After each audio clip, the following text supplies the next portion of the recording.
بسم اللہ الرحمن الرحیم۔ السلام علیکم ورحمۃ اللہ وبرکاتہ۔ بصرہ کے ایک شخص نے حج کا ارادہ کیا، جس کے لیے اس نے دن رات محنت مزدوری کر کے حج کے لیے اپنا زاد راہ اکٹھا کیا۔ اس وقت لوگ قافلوں کی صورت میں حج پر روانہ ہوتے تھے۔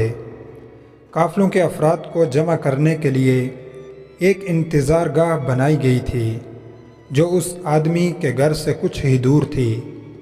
روانگی کے دن یہ شخص اپنے گھر والوں سے ملنے کے بعد نکلنے لگا تو فرط جذبات میں سب کے آنسو نکل آئے، اور سب نے اسے اپنی دعاؤں اور نیک خواہشات کے ساتھ رخصت کیا۔ اس شخص کے گھر اور قافلے کی انتظار گاہ کے درمیان ایک جنگل پڑتا تھا۔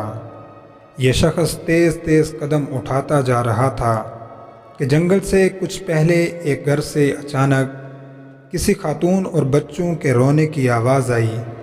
یہ شخص بھی رک گیا اور پریشان ہوا، اور اس گھر کے قریب جا کر کان لگا کر باتیں سننے لگا۔ خاتون رو بھی رہی تھی اور ساتھ ہی ساتھ اپنے بچوں سے کہہ رہی تھی، بیٹا آج میرے پاس تمہیں کھلانے کے لیے کچھ بھی نہیں ہے۔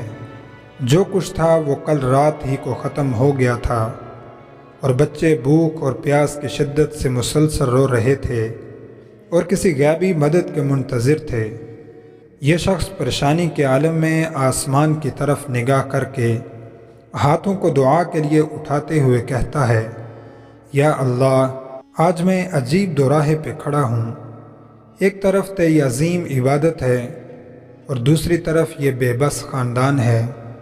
نہ میں تیری عبادت چھوڑنا چاہتا ہوں اور نہ ان لوگوں کو اس حال میں چھوڑ سکتا ہوں۔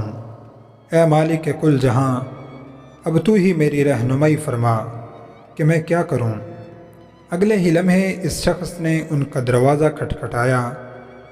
خاتون نے دروازہ کھولا تو اس نے کہا، بہن، میں نہیں جانتا کہ آپ کون لوگ ہو۔ میں بس ادھر سے گزر رہا تھا کہ تمہاری رونے کی آواز نے مجھے رکنے پر مجبور کر دیا۔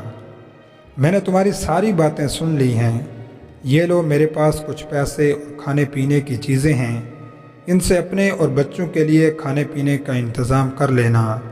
وہ خاتون اپنے جذبات پر قابو نہ رکھ سکی اور بولی، پچھلے دنوں میرے شوہر کا انتقال ہو گیا ہے، تب سے ہم پر مصیبتوں کے پہاڑ ٹوٹ پڑے ہیں۔ آپ کا بہت شکریہ کہ آپ نے ہم غریبوں کی اتنی مدد کی۔ اللہ آپ کی دلی مرادوں کو پورا کرے۔ حد سے بڑھ کر اس شخص کی اور کیا مراد تھی، لیکن کل سرمایہ تو راہ خدا میں قربان کر دیا تھا۔ اب یہ شخص نہ تو واپس گھر جا سکتا تھا کہ گھر والے کیا سوچیں گے کہ حج کیے بغیر ہی واپس آ گئے، اور نہ ہی بغیر زاد راہ کے وہ قافلے کے ساتھ جا سکتا ہے۔ چنانچہ وہ قریب کے جنگل میں چھپ کر بیٹھ گیا اور حج کے دنوں کے گزرنے کا انتظار کرنے لگا۔ کچھ دنوں کے بعد جب حج کے دن گزر گئے اور اس کے قافلے والے لوگ جنگل کے راستے اپنے اپنے گھروں کو جانے لگے تو یہ بھی چپکے سے ان میں شامل ہو گیا۔ تبھی یہ شخص اس سے مخاطب ہوا اور بولا، جناب، حج مبارک ہو۔ میں نے آپ کو فلاں جگہ آب زمزم پیتے دیکھا تھا۔ پھر کچھ دیر بعد ایک اور شخص بولا، میں نے آپ کو سعی کرتے ہوئے دیکھا تھا۔ غرض ہر حاجی اس کی حج کے موقع پر موجودگی کی دلیل دینے لگا۔ یہ شخص گھر پہنچا، گھر والوں نے بھی پرتپاک استقبال کیا اور حج کی ڈھیر ساری مبارکباد دی، لیکن یہ شخص اندر ہی اندر پریشان تھا کہ میں تو حج پر گیا ہی نہیں تھا، تو پھر کیوں ہر حاجی میرے وہاں پر موجود ہونے کی بات کر رہا ہے۔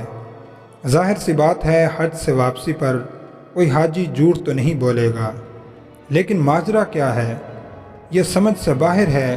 انہی سوچوں میں گم تھا کہ اسے نیند آ گئی اور وہ سو گیا۔ عالم خواب میں اسے بشارت ملی کہ اے نیک دل انسان، تم نے حج جیسی عظیم عبادت کو چھوڑ کر مخلوق خدا کی مدد کی۔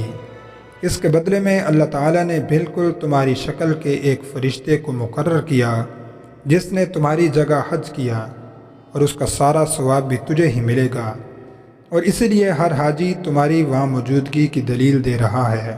پیارے دوستو، آپ صلی اللہ علیہ وسلم نے ارشاد فرمایا، جو شخص کسی پریشان حال انسان کی مدد کرے، اللہ تعالیٰ اس کے لیے 73 مغفرتیں لکھے گا، جن میں سے ایک مغفرت تو اس کے تمام کاموں کی اصلاح کے لیے کافی ہے، اور 72 قیامت کے دن اس کے لیے درجات بن جائیں گی۔